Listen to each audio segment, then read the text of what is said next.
I just recorded and uploaded 2 videos that are muted. I apologize for that, but this one's not muted anymore. Our nation needs saving. There are 3 issues in our growing nation of 2.611 billion people. So let's get Courtepasi straight. I'm already Abby. You're already here. Let's get down to business. We got to save our people, man. There's a bunch of issues coming in, and we need to solve them. All of them. All right, let's go. Let's lock in and solve these problems here so our nation can move forward and turn the cogs. The issue, a minor political problem. After the latest election, campaign finance auditors discovered that one of the most popular politicians in Courtepasi received a huge number of donations from minors who aren't yet old enough to vote. The debate. It's sick to think that people are okay with preying on our nation's youth, bemoans a parent whose teenage son donated to the campaign in question. I was getting suspicious when my son kept asking me for money, and now I figure out he's giving it away to some crazy cook. Sounds like a slur. I probably shouldn't say that. These young folks can't even vote yet, and greedy politicians are already taking their money. Please, you have to kick this person out of parliament and make it illegal for candidates to take advantage of our innocent children. But you're the parent just mindlessly giving this teenager of yours money to a cause that you don't know. Like, you didn't ask him, hey, my teenage daughter or son or my teenage individual that I helped bring into this world. Where are you gonna go spend that money?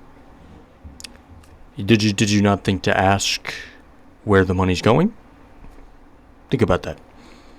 The average donation to my campaign was only 27 quarts per person. Do we really want to discourage our future voters from participating in the political process? Asks Bernie Sanders, the elderly politician in question, who is surprisingly popular with the people half your age. I love listening to the young people of Courtepasi, and my message just happens to resonate with them. Don't you know there are some very smart kids who want to get involved early? It should be up to them to decide how to spend their money, not the government. Facts. Ernie Flanders, you're very cool. And look at that. Our political freedoms rose from good to very good. We're doing amazing. Students hold an all-night vigil for international crisis. Popular sitcom to end. International observers applaud rising politician freedom in Courtepasi. Sorry.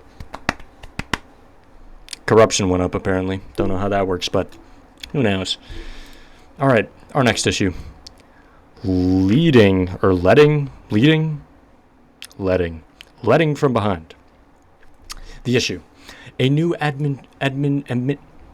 administrative building for the environmental department is under fire from watchdog groups. An investigation found, among other things, that valuable wet land was drained for the foundation, unsustainable materials were used during construction, and energy-efficient methods were chosen for the mechanical systems. The debate. The government needs to do better, tuts Samus Lowe. An activist bland. Excuse me, holy gosh, that's a 4. An activist planted outside the department building.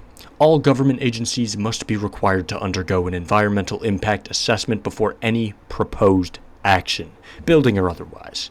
Not only do agencies need to report critical habitat affected, as well as embodied energy costs for materials, etc., they must be required to follow the most environmentally friendly option possible. If even one thing is found out of place, a project shouldn't be allowed to go through. The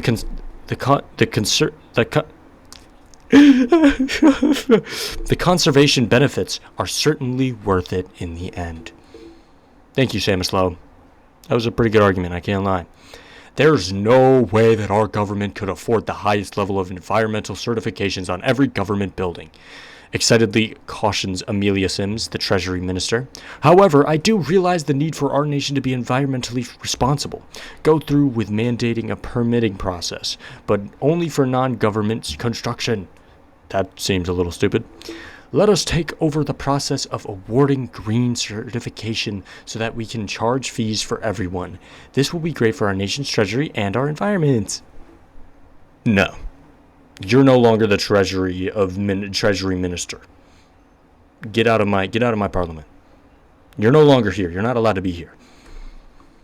There's no reason to go through with this, urges your Minister of Housing while urinating on a... Yeah, no, we're going with this option because if you're urinating on my plant and you're trying to talk to me about an issue that I should be solving with your solution, you're out of here, buddy. You're kicked out. Gosh. These people are quite interesting. Oh boy, an international incident. Growing pains. Issue series, an international incident. The story so far. In order to secure Cotopaxi's interest in Brazilistan, as well as stabilize the ravaged country, your government has ensured that someone agreeable to Cotopaxi has been installed as leader.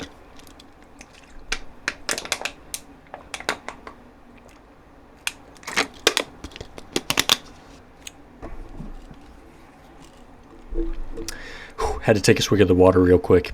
The issue.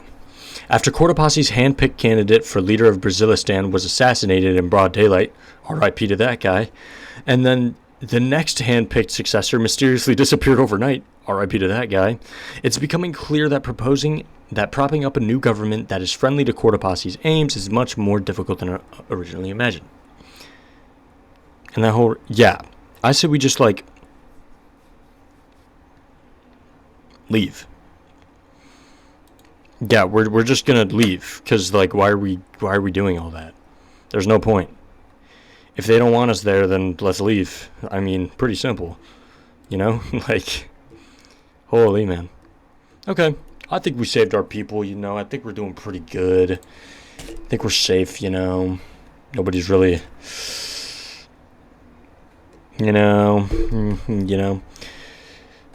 yeah. Let's check our telegrams real quick. Nothing new.